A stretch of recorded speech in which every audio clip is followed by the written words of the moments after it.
popping scarves, and they had during the 1 minute silence that they had, they were all holding us, clinging onto you, holding your hand, putting their arm around you and all that. It was really poignant, powerful, We just wanted people to understand how bad it was and tell us, but the problem was in Liverpool that everyone was suffering. So no one wanted to speak to anyone, because no one wanted to upset anyone. So there was this huge cloud in Liverpool. But when we drove to Glasgow, people were being openly supportive. And it was a massive healing for all of us, for the four of us. I was substitute at the time. I couldn't get my head around playing. But it was a great game to get us back on track.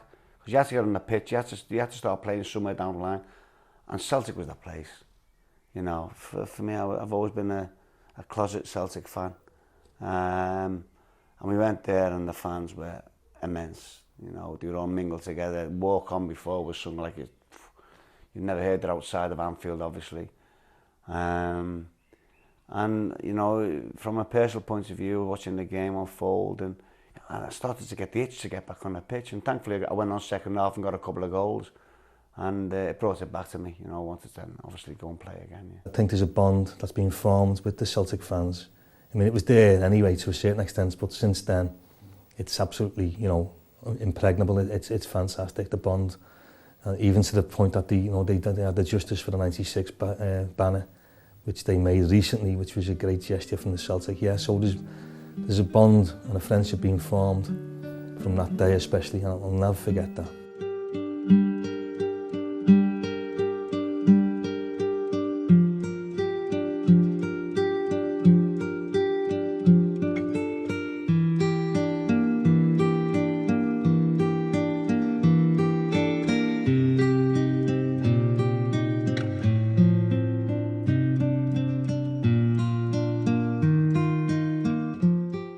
It wasn't hard to be motivated at all. I mean, we were really guided by the fans, the reaction of the fans, the reaction of the public in Liverpool. Because had they said, we weren't even sure whether we were going to play, whether we were going to continue the season, and had the consensus of opinion been that we shouldn't have played, I'm sure we wouldn't have. We really were guided by the fans, and all of them, the ones who were affected, obviously, the bereaved, and all of them said that we had to go and play and we had to win for the ones who had lost their lives. They saw the occasion as being a chance to pay a really special tribute to the people who died, and it wasn't an FA Cup final in that sense. It could never be. It could never be like one of the great cup finals of the past, which was all about football and was all about passion. The journey down there was not about that. It was about the togetherness, and what went on before the game was about the fans coming together, and Hillsborough was right. It wasn't in the back of people's mind. It was in the forefront of everybody's mind. Togetherness is the key word here.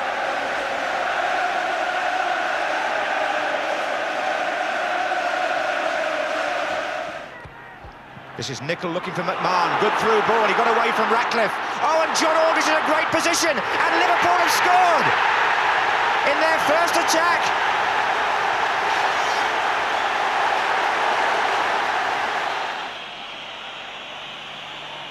Watson heads it forward to Cotty. Sharp. Chances here. Nevin.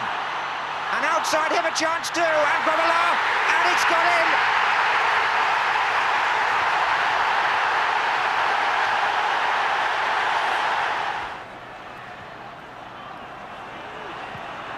Nicol.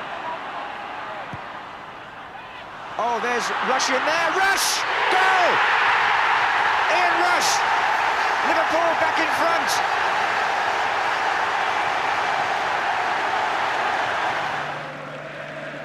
Ratcliffe.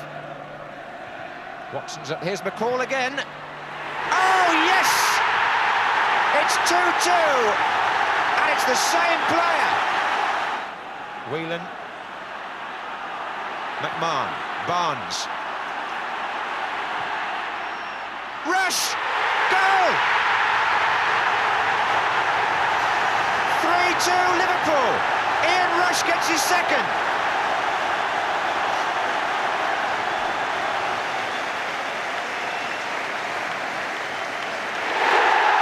Liverpool are FA Cup winners for the fourth time. It was a strange affair, I have to say. People say to me, the best goals you've ever scored, and it's hard. You know, I've scored some great goals all through my career, thankfully, and but the most important goals I ever scored, you know, it wasn't the goal in the final. It was the goal in the replay of the semis when we beat Forest 3-1 at Old Trafford to score 2 goals. And for me, that was the game we had to win. The final. It was nice to win the FA Cup, obviously for the people, but for me, they went to watch that semi-final, and that was the game we had to win. They were the most important goals I'd ever scored by far.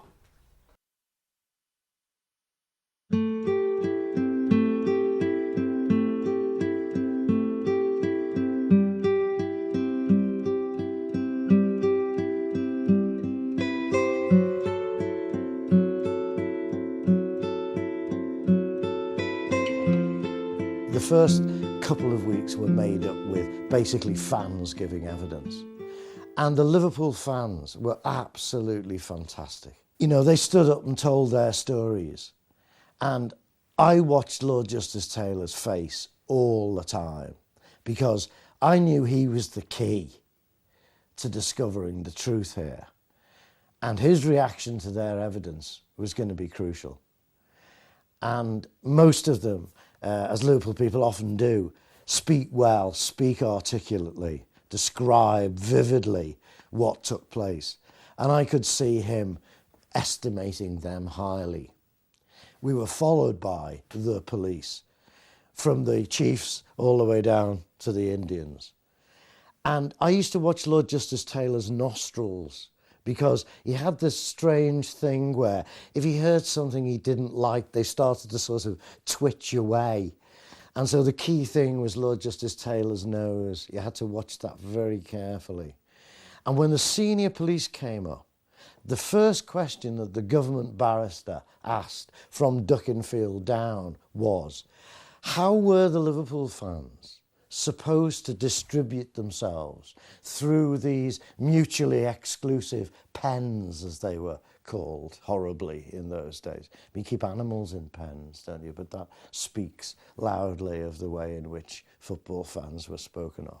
How were the Liverpool fans, strangers to this ground, supposed to know where to go and where was still free and where was full? That was the key question. And every single senior policeman used the same phrase in his answer. The phrase being, they find their own level. One said, like water in a bath. Taylor knew what that really meant. He knew the subtext of that reply was, what a stupid question. What do you mean? How do we distribute them? Do you think we walk around going, there's a little bit of space this way, sir? Oh, there's some room in pen 6. They get in, and if they get uncomfortable enough, they'll get out and find somewhere else to go. That was the subtext of the answer.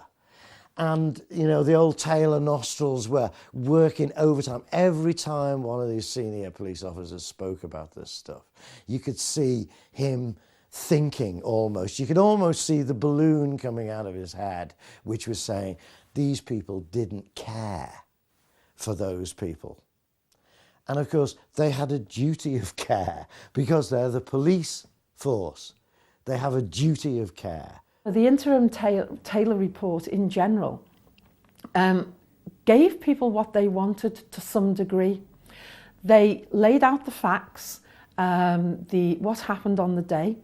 They said the response of the fans, the survivors, was immense in terms of saving lives. And indeed, you know, we all believe that there would have been far more deaths than the 96 had the fans not responded so positively. And Taylor was quite straightforward. The cause of the disaster was the breakdown and the lack of police control. One of the phrases, Duckinfield froze, strikes my mind as a key decision. The match commander of the day froze and did the wrong thing. And then, subsequently, unforgivably, blamed the fans. 3 minutes after the game had been stopped when the chief executive of the FA arrived in the police box to say what's going on, Duckinfield told him the fans broke the doors down. Duckinfield had ordered the doors to be opened. So arse protection goes into gear immediately and lies begin. Taylor